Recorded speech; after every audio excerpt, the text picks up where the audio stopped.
Hi hello नमस्कार. कसे आहात सगळे? आय होप सगळे मजेत असतील आणि मजेतच राहा. इकडे आज आपण कढी बनवतोय. कढी बनवण्यासाठी इकडे मी तयारी करून घेतलेली आहे. कढी बनवण्यासाठी खोबरं, हिरवी मिरची, लसूण, अद्रक आणि 2 तेजपत्ता, 1 लवंग आणि 2-4 काळी मिरी आणि दह्यामध्ये आहे ना बेसन पीठ मिक्स करून घेतलं. त्या बेसन पिठामध्ये हळद आणि मीठ घालायचं आणि छान असं मिक्स करून घ्यायचं आणि थोडंसं पातळ बनवायचं ते मिश्रण. त्यानंतर कढईमध्ये तेल घालून जिरे, मोहरी, तेजपत्ता, लवंग आणि काळी मिरी घालून थोडीशी तडका द्यायचा त्याला. त्यानंतर आहे ना मिक्सरमध्ये खोबरं, हिरवी मिरची, अद्रक, लसूण, थोडेसे शेंगदाणे घालून आहे ना छान असं बारीक मिक्सरमध्ये वाटून घ्यायचं. वाटत असताना त्याच्यामध्ये थोडंसं पाणी घालायचं आणि बारीक छान अशी पेस्ट बनवून घ्यायची. वाटलेला मसाला व दह्याचं जे मिश्रण आपण बनवून ठेवलेलं आहे ना ते दोन्ही एकत्र करायचं आणि दिलेल्या तडक्यामध्ये ते कढईत सोडायचं आणि छान असं त्याला ढवळून घ्यायचं. जोपर्यंत त्याला उकळी येत नाही तोपर्यंत त्याला छान अशी उकळी येऊ द्यायची. उकळी आली की नंतर त्याच्यामध्ये कोथिंबीर घालायची किंवा जर अगोदर तडक्यामध्ये जरी तुम्ही कोथिंबीर घातली तरी पण चालते. तडका देताना आहे ना इथं माझे कोणती क्लिप मिस झाली, कॅमेरा बंदच राहिला. त्यामुळे इथं आहे ना ते मिश्रण मी त्याच्यामध्ये टाकताना दाखवता आलं नाही. पण मी जे सांगितलं त्याप्रमाणे तुम्ही बनवा. एकदम छान आणि परफेक्ट तुमची कढी बनवून तयार होते. आणि कुणाकुणाला आहे ना कढी खायला आवडते हे नक्की सांगा. आणि आज मी आहे ना केसांना लावण्यासाठी तेल बनवलं होतं जे मी नेहमी बनवते.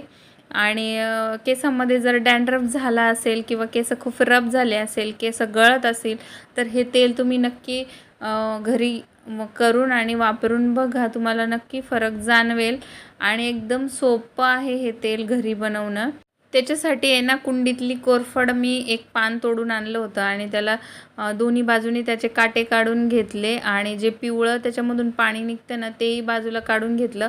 फक्त जो मधला त्याचा पांढरा गर आहे ना तो पांढरा गर काढून घेतला. कोरफड आहे ना, कोरफडीमुळे आपल्या जे स्कॅल्प असतं ना ते स्वस्थ राहण्यात आणि डॅन्ड्रफ फ्री राहण्यात मदत होते आणि केस लांब होण्यासाठी मदत होते. त्यामुळे ना कोरफड या तेलामध्ये घालायची. त्यानंतर याच्यामध्ये आहे ना आपण कांद्याच्या बिया किंवा एक कांदा चिरून पण याच्यामध्ये घालू शकतो. कांदा चिरून घाला किंवा कांद्याच्या बिया घाला. कांद्यामुळे ना केस आपले मजबूत होते आणि नवीन केस येण्यामध्ये मदत होते आपल्या. आणि मेथी घालायची. मेथी पण आहे ना केसांवर एक औषधासारखं काम करते आणि केस गळती आणि डॅन्ड्रफ हेही कमी करतं आणि केस मजबूत आणि चमकदार पण बनवते. आणि याच्यामध्ये तेल वापरताना तेल हे ना खोबरेल तेल वापरायचं. किंवा कांदाही घालू शकता किंवा जे जास्वंदीची फुलं असतात किंवा पानं असतात तेही घालू शकता. पण आपण इथे बाकीचं दुसरे इन्ग्रेडियंट न घालता नुसतं मेथी, कोरफड आणि कांद्याचे बिया बस एवढंच आपण वापरून आहे ना हे तेल बनवलं आणि खूप सॉफ्ट होतात याने केस. तुम्ही एकदा नक्की हे तेल ट्राय करून बघा आणि केस गळती पण थांबते, केस वाढायला पण मदत होते आणि याचा काहीही साईड इफेक्ट आपल्या केसांवर होत नाही. त्यामुळे ना तुम्ही एकदा नक्की वापरून बघा आणि खूप सोपं आहे हे तेल तयार करणं घरच्या घरी. सगळे जिन्नस त्याच्यामध्ये घालून आहे ना हे तेल गॅसवर ठेवायचं आणि त्याला छान उकळू द्यायचं. उकळल्याच्या नंतर आहे ना त्याच्यामधून एकदम छान अशी स्मेल येते आणि त्याचा थोडासा रंग बदलतो कारण आपण त्याच्यामध्ये मेथी आणि जे कांद्याचं बी घातलेलं आहे ना त्याचं जो रंग आहे त्यात उतरतो आणि कोरफडीचं पण त्याच्यामध्ये गर उतरतो. पण कोरफडीमुळे आहे ना चिपचिपा हे तेल अजिबात होत नाही. तेल आहे ना जे असं नॉर्मल तेलासारखंच हे तेल दिसतं. पण ही कोरफड जे आहे ना कोरफडीमुळं केस आहे ना एकदम शायनी आणि सॉफ्ट दिसतात. रात्री हे तेल लावायचं आणि सकाळी केस धुवून काढायचे तर तुम्हाला फील होईल की केस आहे ना खूप असे सॉफ्ट लागतात, मऊ मऊ लागतात हाताला. तेल असं इथपर्यंत उकळलं ना तर मग याला खाली उतरून घ्यायचं आणि थंड करून एखाद्या स्वच्छ बॉटलमध्ये भरून ठेवायचं. ज्यावेळेस आपल्याला यूज करायचं ना त्यावेळेस ते तेल घ्यायचं आणि हे आरामात तेल आहे ना खूप दिवस टिकतं, काहीच होत नाही या तेलाला. तुम्ही फ्रीजच्या बाहेर ठेवा, याला काहीच होणार नाही. आज आपण बनवणार आहोत कोथिंबिरीची चटणी, कोथिंबीर आणि पुदिन्याची चटणी. त्याच्यासाठी इकडे घेतले 2 लिंब, मिरची, अद्रक आणि त्याच्यामध्ये घालण्यासाठी काळं मीठ, थोडंसं साधं मीठ.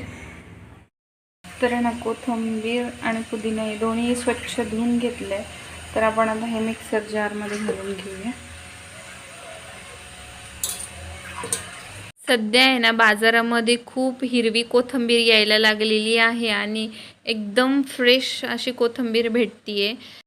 मिक्सरमध्ये पुदिना, कोथिंबीर, थोडेसे अद्रक, थोडं काळं मीठ आणि साधं मीठ, त्यानंतर लिंबाचा रस, हिरवी मिरची आणि लसणाच्या 2-3 पाकळ्या घालून आहे ना थोडंसं पाणी घालून याला मिक्सरमध्ये छान फिरवून घ्यायचं. पाणी जर घालायचं नसेल ना तर तुम्ही याच्यामध्ये थोडंसं दही पण घालू शकता, दह्याने पण छान होते.